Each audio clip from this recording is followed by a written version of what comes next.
আওয়ামী লীগকে যেভাবে সাংগঠনিক কার্যক্রম নিষিদ্ধ করা হয়েছে, জাতীয় পার্টি সহ 14 দল ফেসিবাদের যারা দোসর তাদের সাংগঠনিক কার্যক্রম নিষিদ্ধ করতে হবে।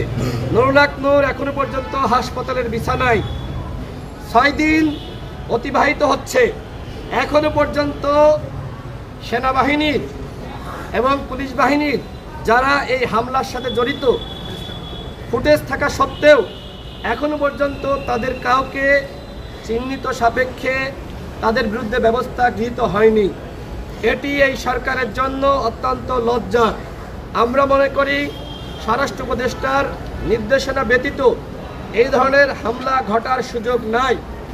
আর এই কারণে গণ অধিকার পরিষদ মনে করে নুরুল হক নূরের উপরে যে হামলা হয়েছে, গণ অধিকার পরিষদের নেতাকর্মীদের উপর যে হামলা হয়েছে, এই ঘটনাকে কেন্দ্র করে অবশ্যই স্বরাষ্ট্র উপদেষ্টাকে প্রত্যাহার করতে হবে।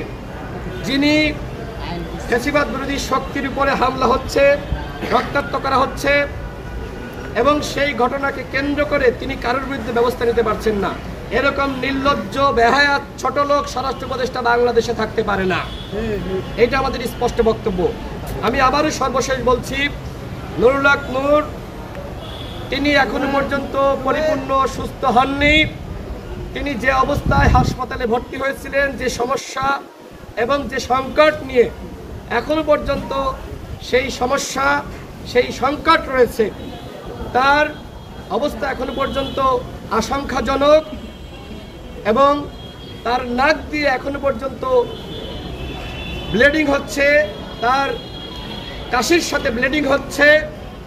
তিনি হাঁটতে গেলে মানে যখন তিনি ওয়াশরুমে যাবেন একা যেতে পারছেন না, তার মাথা ঘুরছে, তিনি পড়ে যাচ্ছেন, অর্থাৎ তার মস্তিষ্ক ঠিকমতো কাজ করছে না, তার ব্রেনে আঘাত করা হয়েছে।